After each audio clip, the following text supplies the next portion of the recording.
You have first-hand perspective of whether or not we are alive. Exactly, and that's why I know. Makes sense. Hello, everyone, and welcome to an episode of Limited Time Only, hosted by me, Mason, and co-hosted by Haze of Pollen first picker, Danny That's Cather. not Danny, true. you passed a Drakehaven once for Haze of Pollen, correct? Yeah. I assume that's probably true at some point during the mini drafts I've done. I've been not blue, but I love Haze it. Poland is like it's playable. Yeah, it's It's on playable. the yeah, It's probably the best fog we've not had in a long time, super right? playable.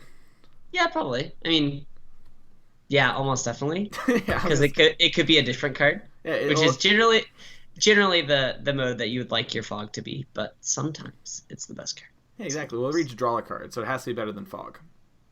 But Mm. we can talk about fog all day. That's for the Patreon only episodes, which, by the way, thank you if you're a patron of the show. We know that there are some patrons who support the show because of limited time only. We know there's some that support because of constructive criticism, some that can support because of both. And without your support, none of this would be worth it or even possible to have these awesome things that we're doing. We also want to thank the Mana Base, one of our newer sponsors. We can get sealed product from them. You can go online there. You can see Nikachu, who's a Merfolk Master, and you can get your sealed product. That way you can come and draft with your friends after listening to Limited Time Only, prepare for your PPTQs and RPTQs that are coming up. It's great. Now, Danny Cathro, Silver Pro, doesn't have to worry about those things, but you... RPTQ, yes. Oh, are you? Right? Oh, you still queue for RPTQs? Okay, sorry, my bad. Yeah. And then, yeah, also, we'd like to thank the Game Grid, one of the best stores in Utah. Danny, I mean, so many great things to say about the I was Game Grid. there Yeah. like I was there this afternoon, a couple nights ago. It's a great store, very very good. They have like a good rewards program, super good, great place to play. Yeah, can't wait to go there one day. But enough of that, Danny. We got to get down to business because it is the common set review. We took a week off last week. We wanted you and Spencer to make sure to have time to go over all the comments, make sure you're getting it right for the people. No, just off the cuffs. We want to get some gameplay in it. And unfortunately, Spencer has some family obligations tonight, so you're with me instead. So we're gonna go over your top 3 comments in each color, Danny. All right, I'm ready. You ready? Yep. So no biggest movers this week. No color of the week. We're gonna just talk about this. Boom. Comment set review is our show. So let's hop right into the first card for the set review, Danny. And that is you have put Solitaire Camel. Would you like to read what that card does? Yes. So as the third best white common, I have Solitary Camel. So it's a 3-mana 3/2, so 2 and a white camel, and it has lifelink as long as you control a desert or there is a desert card in your graveyard. So this card, it's surprisingly good. Like the stats are good enough, and having lifelink on the body makes it really really useful. Because sometimes, like not all of your white decks are super aggressive, and so sometimes having a lifelinker that you can just play, and you can get this card like not super high. Like it's not a high pick. I think it's kind of like a sleeper common. Like I think it's better than people think it is, just because trading and gaining 3 life I've seen play out pretty well in the format. Yeah, so my kind of feel from the format, from talking to you guys and some people in my local area and just playing in a couple of events, is that the format's a little bit slower. Do you think this is one of the reasons why the format's slower? We have cards like this in it, unlike Amonkhet, where we just didn't have things that could slow the game down at the common level? Yeah, so I think the main reason why it's slower is, I mean, there's just a lot of different cards, right? So you don't run into Cartouche of Solidarity and Cartouche of Zeal as often, whereas Cartouche of Solidarity especially would really punish a hand that didn't have a spot removal spell. And so a lot of, like, you just kind of like put it on the Unwavering Initiate and just kind of go to town with your 4/3 first striker, and it's really hard to beat. Whereas those draws don't happen as often, and so there's not those like really cheap tempo aggro cards. And I do think that the new cards definitely probably lend themselves to that. There's a couple good aggro cards that are in the new set, but not nearly as much. There's a lot more cards that have incidental life gain in white, and then like Unquenchable Thirst is a good example of like a really cheap anti-aggro card that also is just like a good card. Yeah, and we're seeing less Amonkhet. Like you said, we're seeing less Amonkhet. So just the cartouche interactions aren't going to be happening, which I do agree is a big part of it. So let's move on to your next white card. I mean, I think this card is great, and I love all the Desert Synergy cards. I think it's a really cool direction. We're going to go over... Yeah. I'm sorry. Perfect. Yeah, number 2 I had Sandblast. Mhm. So this one, it's the white removal spell that you get, and it's good. So it kills almost everything if they attack with it.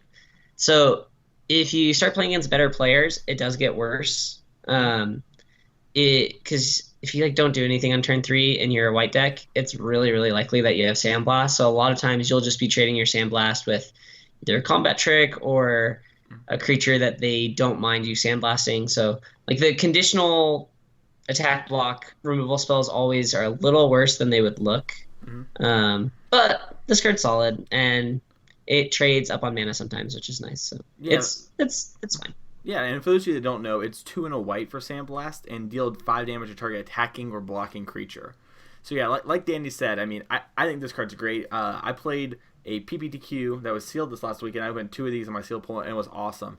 I forget its name, but the Minotaur that when it attacks and gets Menace for Exert, like a lot of my opponents had that, and I used this. I also a lot of Greater Sandworms, and I was able to kind of hobble together a way to kill that card. So it's nice just having these kind of cards in the format. And like you said, as the format goes on later, people are going to start playing around it more. But these kind of things I think are great to have in the format. And another reason maybe that we're starting to see a slower version of the format. Yeah, it's definitely really good. Like if you're on the draw, it just trades with the 3-drop almost always. So like it's a solid card. I just be wary that sometimes people will make it look worse than it normally is. So yeah. Still good. Still just removal. Still great. Still very good. Turns out. You know what else is great? The number 1 white common. Yep. Oketra's Avenger. So for 1 and a white, you may exert Oketra's Avenger as it attacks. When you do, prevent all combat damage that will be dealt to this card this turn. So I had this in my sealed pool as well. And this card was awesome. It was just letting me attack into board states when normally I wouldn't be able to make attacks. It was also able to trade up a lot. I mean, I think you really knocked it out of the park when it comes to the comments for this one. What made you think this was the best card? So I think this card is the best. I think it's close. So I still think it's the best white common. There have been a few cards in the format that have made me come down from where I was initially. So I initially thought this card was like just possibly one of the best, like the best 2-drop on the set. So I've brought down a little bit from there. Like I think Ronus's Stalwart is a little bit better than it. Just because one of the really cards that have shined in the set so far is the 0/4 wall that can ping if you have a desert. And this card does look a little dumb against that. Like you have to kind of help it out. But I think that just having a 2-mana 3/1 that gets in damage early pretty often and then can also just attack into almost all of their 3-drops is really powerful effect. It gets in 6 to 9 points of damage lots of games, and that's really what you want from your 2-drop. Like it does more than you would expect. Most definitely. And that's going to do it for white. Now, before we move on to the next color, I did forget something at the beginning of the show that I do definitely want to bring up. So all the donations that are happening on tonight's show and for the episode, I do believe, are being donated to a mental health and suicide prevention charity. So we just wanted to make sure everyone knows, Spencer has talked about it on the show before, but if you are ever having those kind of feelings, you're more than welcome to reach out to Spencer. Danny here, he's great. And if for some reason you like me over those 2 guys, which is a strict downgrade, I am also here, and I'm in the field, so don't worry about it. I will be there and gladly talk to you. It's better to talk to someone than to not. And we just wanted to make sure to reach out and send our thoughts to all those people who are affected by it, especially with it in the news today. And let's move on to the next color, Danny. So you excited for this color? Yeah, this one's good. So next color is blue. And I'm pretty excited for blue just because it's a lot better in this format than blue normally is. So blue has generally gotten it's gotten the short end of the stick in the past. And now, all 3 of these commons are, actively good. Blue might have... it's up there in, some of the best commons. These are, good cards. Yes. Where normally you're scraping the bottom of the barrel with the blue comment. So yeah, I'm really excited to look at the 3 cards that you picked that really make you think blue has moved up. because the comments are helping to find these things. Because, like you said, blue historically, in like the last year or so in limited, it's just always so awkward when you're trying to draft it, and it always feels like blue has these weird combat tricky type cards, and it feels like this time they nailed it and maybe went a little too far with our number 1 card we'll talk about. But let's talk about Spellweaver Eternal here. So Spellweaver Eternal is a 1 in a blue for a zombie Naga wizard. So tribal prowess, and then whenever you cast a spell, it gets +1/+1, and then it has Afflict 2, and it's a 2/1. So this card really puts you in an aggressive mindset along with some spells. So Danny, what drew you to make this your number 3 pick? So blue, as opposed to what it normally is, it actually has like some aggressive decks. So blue has almost been strictly defensive in the past, for at least the past few draft formats. But blue-red, blue-white, blue-green sometimes. They not normally blue-green, mostly blue-red and blue-white. Actually play out pretty aggressive. And so this card, this 2-drop is great. It slots into those decks really well. Having prowess is a really big deal, so they can't block with 1-power creatures. So being a 2/1 isn't as big of a problem. And then it's a 2-drop that trades, and they take 2 damage, which like any incidental upside that you can get on a 2-drop is always like gravy. And so I've been impressed with this card. You can also have turns where you cast like Crash Through and another spell, and then you get to attack with a 4-power 2-drop. And so like it's really good in blue-red especially, but it's just a solid card that does more than it looks like it would. So. Yeah, I really like the way this card plays out. Like, a lot of my friends had this card in their sealed pool, so I was able to watch them, and it kind of incentivizes you to play combat tricks and stuff like that. And so they're like, all right, I'll block with like my own Spellweaver Eternal or whatever, right? Because I really need to like just answer yours or something like that. And you cast some sort of incidental pump spell, or maybe even a kill spell for another creature. Your guy gets bigger. They still take 2 on the Afflict. It just always gets its value. Yeah. Like worst case scenario is like always a shock to the face. Yep. Yeah, it's Afflict 2 is really big. Like the black similar card only has Afflict 1. And so like Afflict 2 is a lot. There's been many I've lost like multiple games where they just had this stupid 2-drop and I had gone to 2 and then I was dead. And I was so sad. So before we move on, how do you feel like Afflict has affected the format? You guys were kind of talking about it in the uncommon set review. Do you feel like it has made the format, like, I know we think it's a little slower, but like, how has it kind of changed things for you in evaluating your life total as a resource? Yeah, so it hasn't played out as poorly as Exert did. So I think Exert was more detrimental to blocking than Afflict is. So Afflict, you can kind of like take your medicine but still kill the thing and still trade. So it's definitely good. Like, it is aggressive, and you'll get to weird in-game board states where you have to like kill a Spellweaver Eternal with a removal spell, even though you have a 4/4, just because it'll deal lethal damage. So like sometimes it plays out to be weird, but it's not nearly as backbreaking as like a Gustwalker is, where it has this Exert effect that makes their creature significantly better than what it is. It's just you have to play to the board early and make sure that your life total doesn't get too low so that you don't die to the Afflict triggers. But all right. Well, let's talk about a card that's going to help you get on the board and maybe not die to some Afflict triggers, and that's Unquenchable Thirst. Unquenchable Thirst is 1 in a blue, enchant creature. Enchant aura on enchant creature. When Unquenchable Thirst enters the battlefield, if you control a desert or have one in your graveyard, tap enchanted creature. Enchanted creature does not untap during its controller's next untap step. So it's a lower costed sleep paralysis, I believe is the card. Is that right? Yeah, or like claustrophobia, I think. Claustrophobia. Yeah. So it also has the secret mode that if you miss your deserts, so normally you can get a desert, not a problem. Like you'll have like 4 in a deck is what I generally shoot for, and then these cards are mostly on. But it also there was an Ice Over, I think was in the last set. And so it does that also. So if they just attack with a 2-drop and then you're on turn 2 and you haven't played a desert yet, you can still just lock down their 2-drop. Like that's a mode on this card, which I think is important. But then it also being proactive and being able to, if you do have a desert, to take out whatever creature you want is really, really strong. There are some cards that you have to be careful with when you play it. Like I've had white decks have Dauntless Aiden or the white combat trick that gives +2/+2 and untaps. So it doesn't kill the creature. So there are some cards that counteract the tapping effect, but overall it works most of the time, and it's so cheap that it's really good. It's a solid removal spell. Yeah, I found that like with this card, you can pretty easily like work scenarios in where it's like even if you're just like chump blocking for a turn, you kind of like Hmm. throw that creature away in order to then unquenchable thirst, like like a greater sandworm type card. So Yeah. yeah, And that's the bad case where you don't have yeah, a, a desert, but normally you actually do have desert. Like I would probably say like 3/4 of the time I've had desert's been casting the spell, so yeah. And it's good. it's a really low fail rate. So Yeah. moving on to your number one card, Yeah, Air. so this is probably the main reason why blue got so much better. So it's 2 and a blue, it's Aerial Guide, and it's a 2/2 flyer that when it attacks, another target attacking creature gains flying until end of turn. Hmm? And so this card is just, it's really good. So it dies, like you can still kill it. It's not like oppressive or anything, but if you don't have a way to kill it, it's like pretty backbreaking.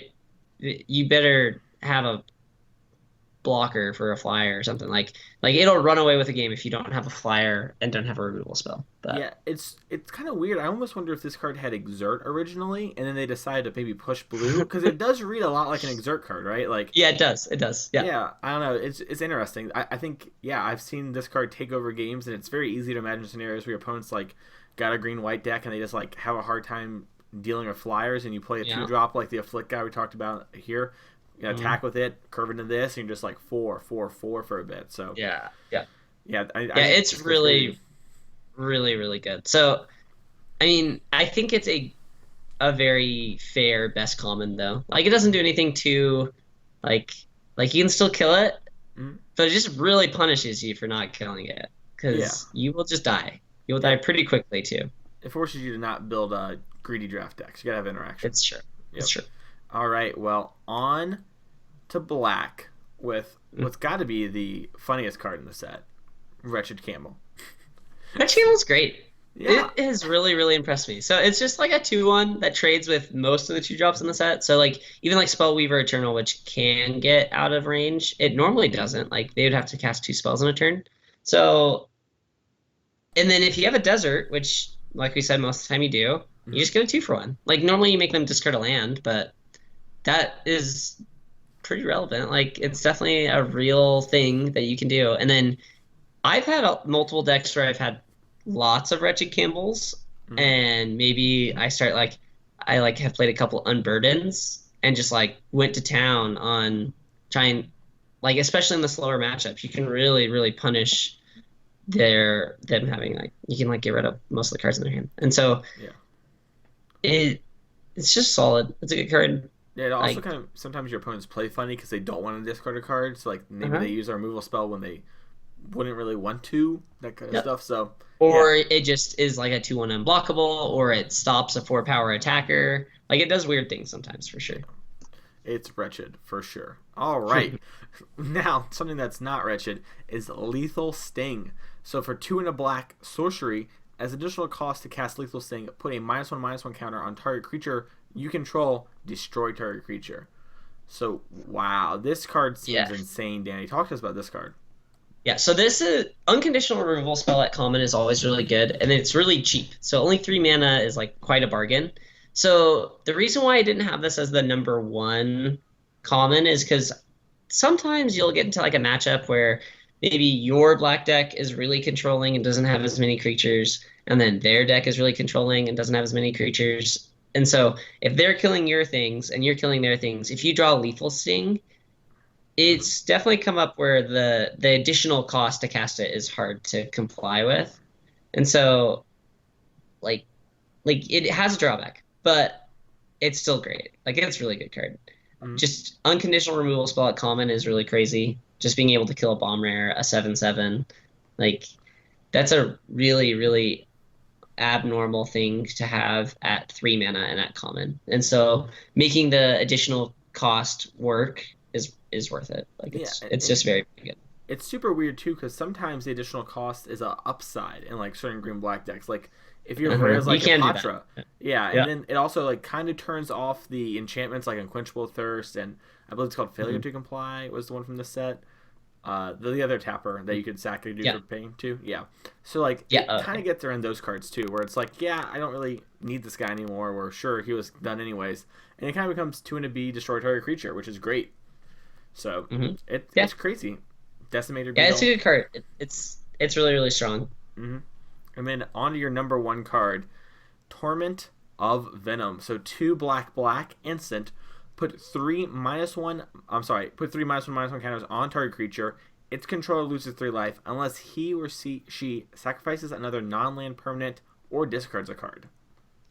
So this card has really impressed me because Lethal Sting is very good, and this card I felt like it's better. So instant speed is a really big plus, but then also tacking on the torment effect. So the target, like, they either lose 3 life, sack a different permanent, or discard a card. hmm That's like a really, like, it's really powerful to just kind of tack that onto your removal spell. It doesn't initially look like it would be that great, but if you have an aggressive deck, then all 3 of those options are really bad for them. If you're controlling, then they'll just lose the 3 life, and this is just a 4 mana instant speed, put 3 -1/-1 counters, which is still solid. But I've seen this really shine if you like have a black-white deck that with a bunch of 2 drops and you're trying to curve out on people. That's been really good for me. And then like black-red sometimes plays out pretty aggressive, and so I've been impressed with this card. The torment effect is a great addition onto an already good removal spell. So Yeah, it kind of plays out really weird too, because sometimes it can be a combat trick as well. So it's just like yeah, attack with everything. Your guy becomes a 1/1. You discard a card or whatever, right? Discard your land yeah. that you might need for later or something like that. So yeah, I think this card is very good. I'm not excited to have this one played against me. I'll say it like that. All right, Yeah. so we've gone through black, on to red. Whew. This next one you picked is insane. I believe you found this Kendra Scrapper. Is that right? Yeah, so red is weird. So in general, when Mhm. I've looked at the best commons, especially in red, I almost always try to include a 2 drop.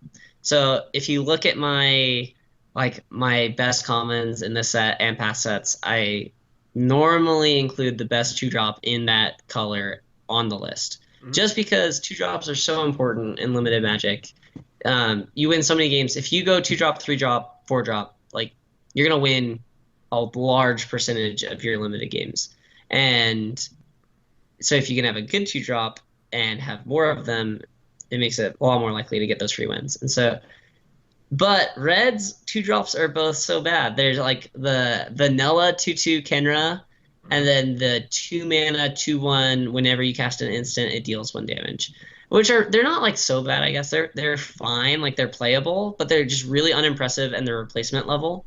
And so they, like, none of the 2 drops made it on. So I thought that this was like the best red creature.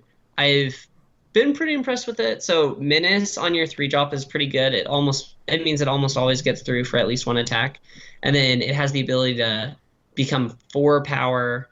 So it becomes a 4/3 if you exert it with Menace for 3 mana. Which those are some big stats. It plays out similar to kind of how like Hooded Brawler did, where if you exert it, it becomes really hard to fight in combat, and so it's a 3 drop that gets in a good amount of damage. Yeah, it So seems really good. Like you're talking about going, 2, 3, 4. When you're doing that and your opponent stumbles, this guy yeah, basically reads unblockable.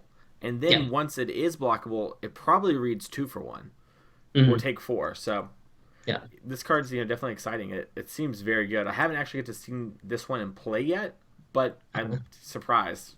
Definitely. Yeah, so you definitely want to be aggressive. Like, it's a little understated if you're not attacking, hmm obviously, but if you're not using Menace or Exert. But in general, the red decks are pretty aggressive, and I've been really impressed. It gets in a lot of damage. It does what you want to do. So it's a good creature. All right. Well, here's another card for answering some of those mythic bomb rares that are unbeatable.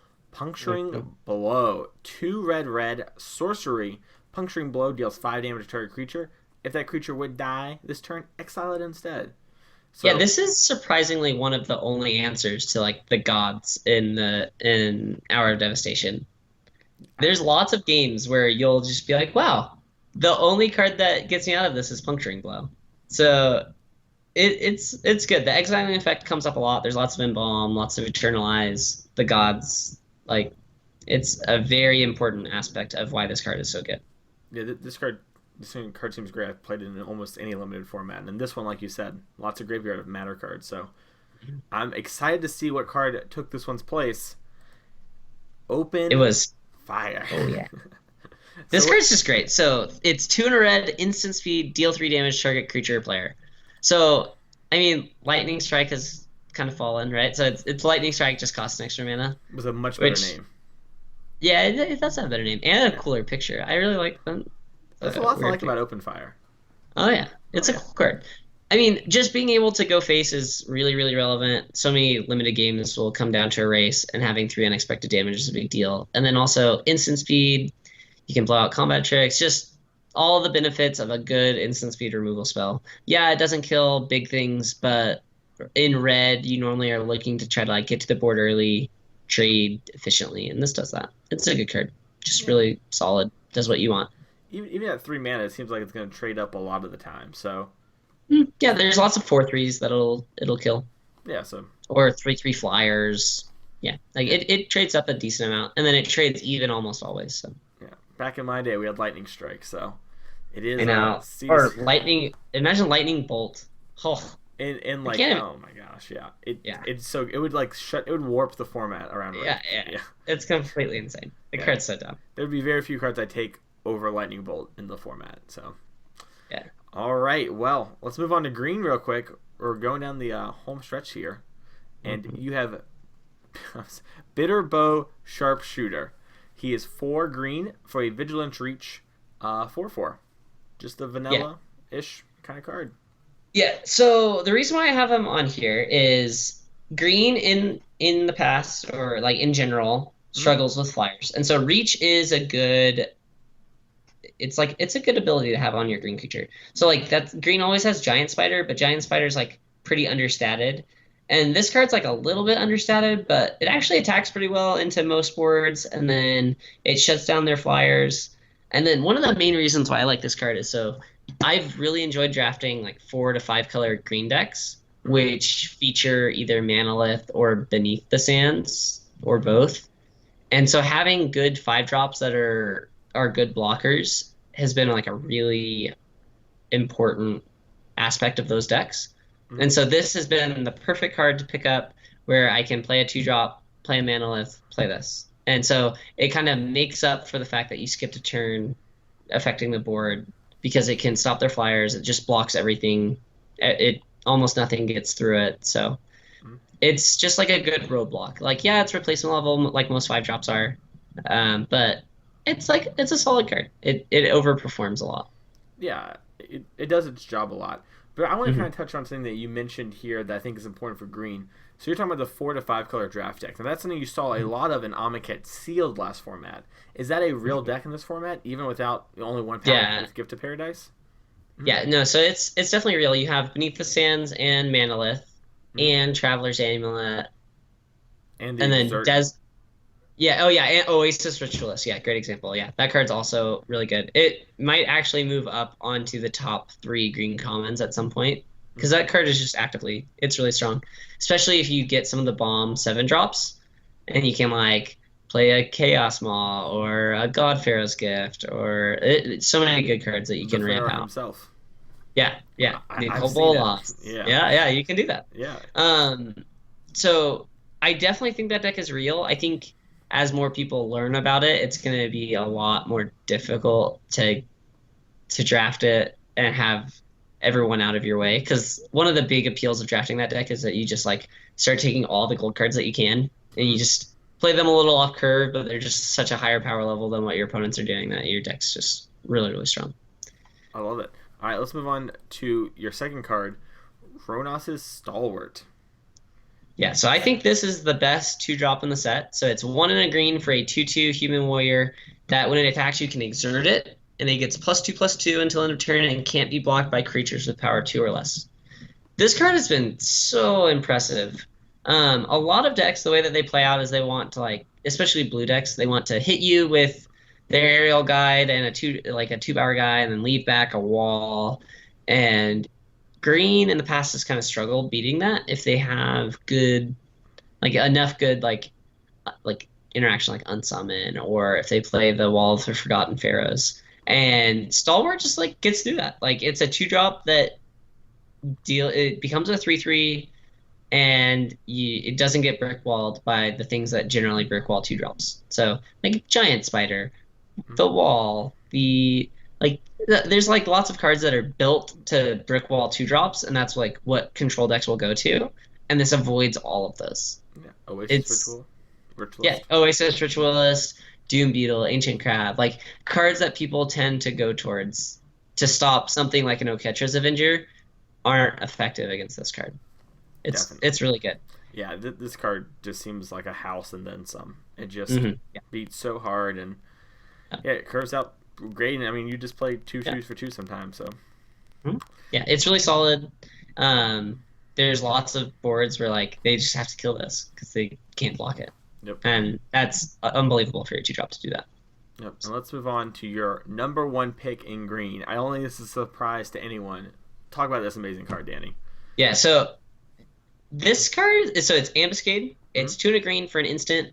Target creature you control gets +1/+0 until end of turn, and it deals damage equal to its power to target creature an opponent controls. This card's just solid. So it's a green, so it is conditional, so it's a green removal spell, but it is instant. And so you do have to be careful to not like get your creature unsummoned or get your creature removed as you cast this. Especially if you're going to try. So be careful with being baited into it's an instant, so I should wait until their turn. Like if they're tapped out and that's the creature you want to kill, you should probably just kill it because it's not worth the risk of like getting unsummoned or getting removed in response. So, but the card's great. It's a 1-way, like you just punch their guy with your guy, and then it even gets the +1 power to be able to kill something slightly bigger so that what I've seen that come up the most is my 3-drop, my 3 power guy kills their wall. Like 3 power up to 4 power or 4 toughness is like a really big jump. So it's been pretty common that the +1/+0 actually helps you kill something that you wouldn't be able to otherwise. Yeah, I was gonna say that my experience with this card has been it's very easy to get 2-for-1s with it. Like they'll attack, like they'll be expecting to bump heads, like 2/2/3s, or like you said, put an 0/4 in front of your 3/2 or something like that, and then you just ambuscade, kill their 5-drop, kill their wall up. If you're playing against green, definitely try to not get 2-for-1 by ambuscade. It's a really it's going to be in most of the green decks that you play against, and you really don't want your wall to get eaten for free. Like that's really bad. Don't let that happen to you. If you can avoid it. I mean, sometimes it has to happen, but yeah, that's no fun. Yeah, that's definitely not where you want to be. So, how do you feel about this? Do you like it? Are you excited for the Pro Tour? Yeah. Are you liking this?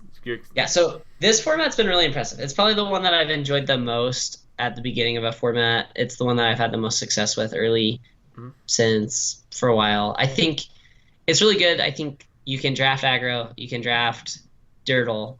Like, you can be really rewarded for finding what is open and drafting a deck accordingly. And like when a format's like that, you get more rewarded for making good draft decisions, which I really like. When the format's straightforward and everyone knows that aggro is the best, it becomes harder to find edges. At least that's how I feel about it. If everyone's trying to just jam 2-drops all the time, it's hard to and that's if that's the best strategy, it's hard to kind of counteract that. Whereas in this format, there's answers to it. Like you can play unsummoned. There's the Wall of Forgotten Pharaohs is really good against those types of decks, and then you can open up a card that's really powerful, and you can go for it and try to ramp up to it and play that card. And I just think it's very healthy and varied, that it makes the format really fun to play. Like it doesn't feel repetitive at all, which is really great. So. Yeah, I've also enjoyed my limited time with it. I haven't done as much as you, but yeah, I've jammed quite a few drafts. Probably played 30 drafts or something. Yeah, so the normal for a PT. But I think this was great. I think it went by a little quicker than maybe people were expecting, but that's just because Spencer wasn't here this weekend. I don't know. I have to talk to Spencer, but maybe I'll hop in next week while you're at the PT, busy winning. Ooh. And then we'll go over Spencer's top 5, his top 3 comments, and all that good stuff. Yeah. But ours are pretty similar. I mean, we could go over some of the differences, and I could talk about that. Yeah, if you sure. want to. We can take care of that real quick here. And while Yeah. honestly, we had it set up beforehand. They were very small differences. So we'll run through some of the things that Spencer really liked. But I just want to once again remind everyone that all donations tonight are going to a great cause with sorry, got something stuck in my throat there. Suicide prevention, suicide awareness. You know, much better to reach out and say something than to not. You know, there is, you know, just never the right choice. That's for sure. But let's see here. What are some of the Spencer's cards? Let's pull it up.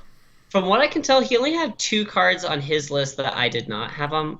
No, there's 3. Yeah, so there's only like 2 or 3 cards. So yeah, there's 3. quick. So in white, he had Dauntless Aven as his number 2 common. So what that one is, it's 2 and a white for a 2/1 bird flyer that when it attacks, untap target creature you control.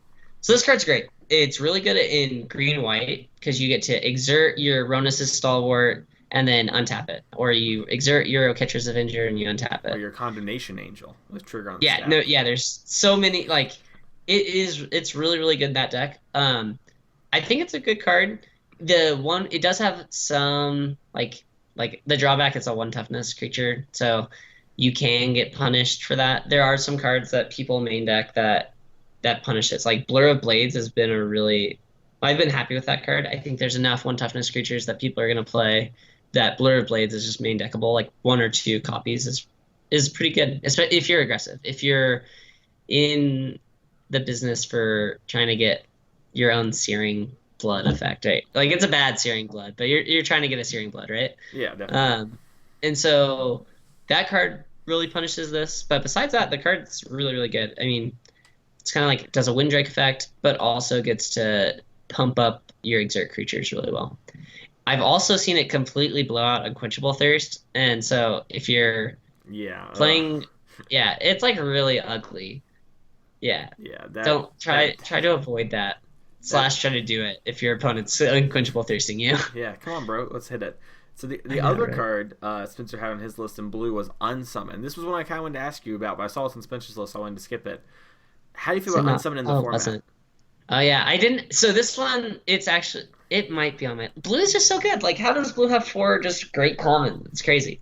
So, yeah, Unsummon's really good. Like, really, really good. Yeah. You need to play around it in the format. I mean, you can't go too overboard. Like, you don't want. If they hold up an island, you can't just, like, completely change everything that you're going to do. But they're. Yeah, you have to be conscious of it. It's very playable. Blue, like I said, likes to race a lot. There's lots of.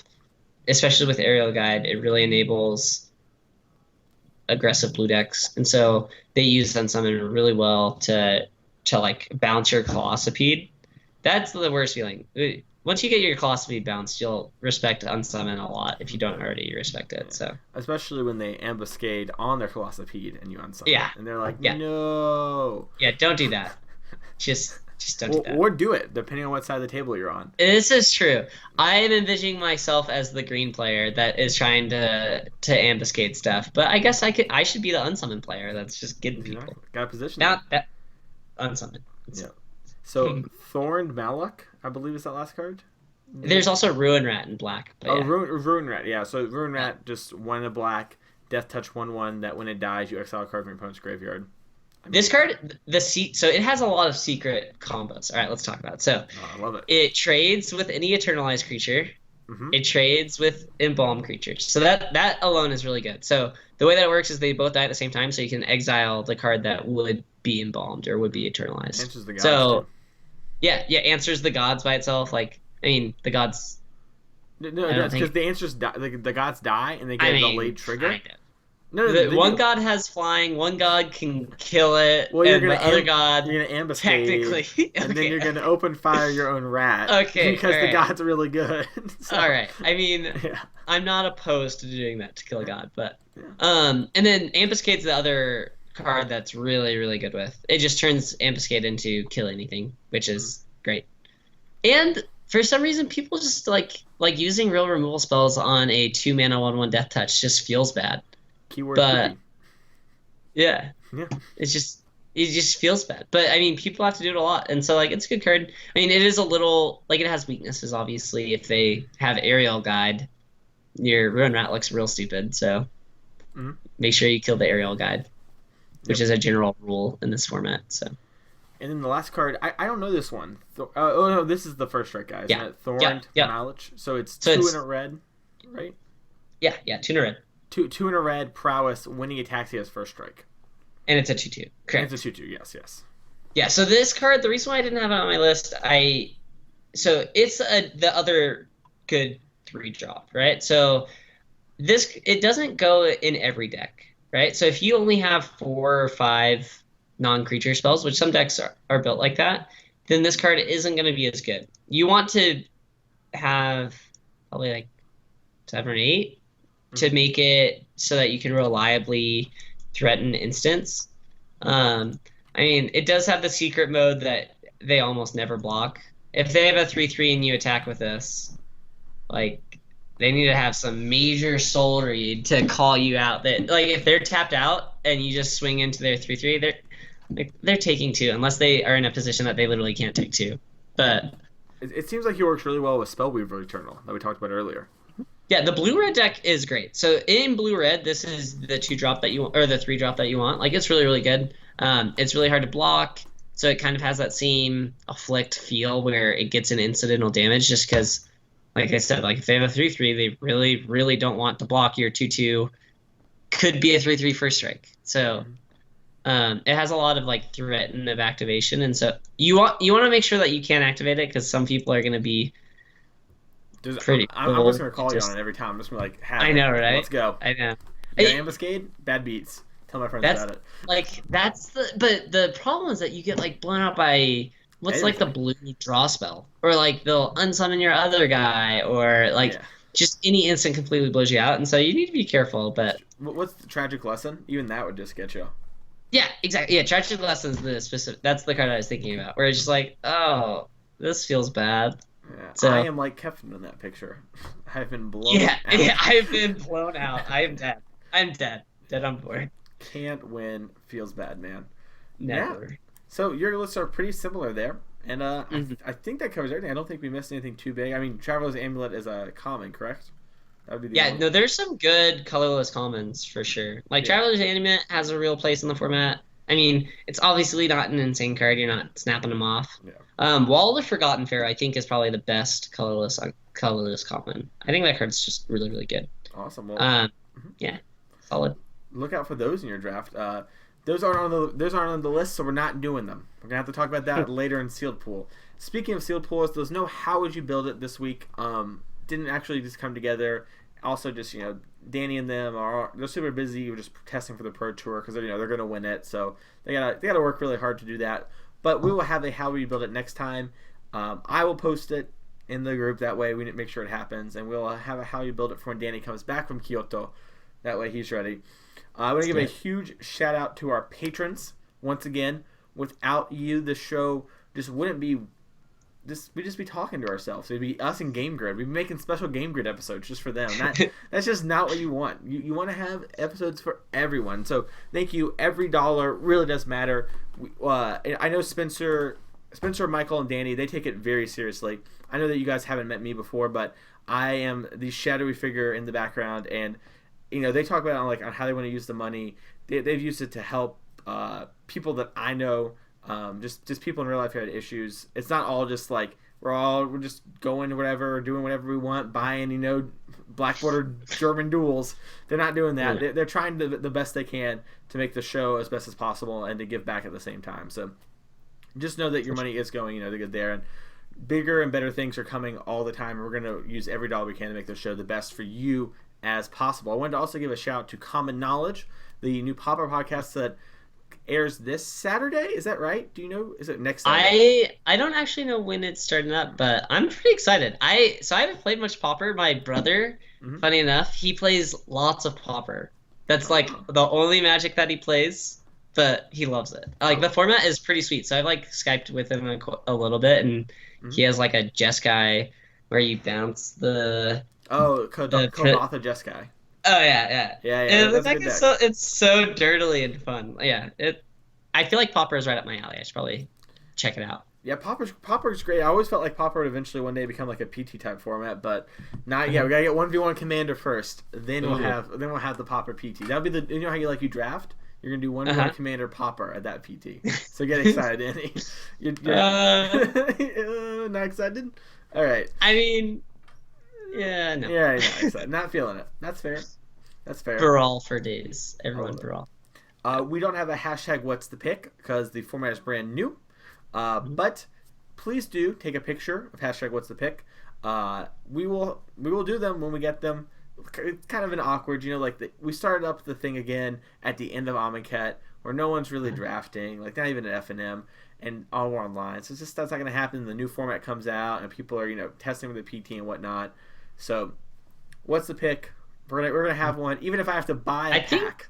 This format is honestly great for What's the Pick. I think that there's like lots of viable routes that you can go. Like, and I've had spots where like I started the draft with Ronus's Stalwart and then like some 7-drop rare, and then I was either picking between like Oketra's Avenger and a ramp or like some kind of or Oasis Ritualist. And so you get in like these really interesting spots where you have to kind of like pick your choose your own adventure and try to figure it. So I don't know, it's fun. Like it's a good format for those types of scenarios for sure. But you can find Danny at DJ Cathro War on your Twitch stream on Sunday when he wins the PT next weekend. And shot called? All right. Okay, all right. I accept. I like it. And then you can find me at SOB Mason on Twitter, and you can find both of us on the Constructed Criticism family on Facebook. Just ask to join, hop on in. As long as you're not selling Ray-Bans, you're allowed to come in. There you go. So easy. Just great. So, one rule. We have one rule. You can do anything but sell Ray-Bans. It's kind of a Wild West, honestly. We just all we're in a Mexican standoff right now. No one's pulling the trigger yet, but it's coming. Thank you all so much for watching. I had a great time doing this. And Danny, good luck at the PT, and we'll see you all next week. Have a good one.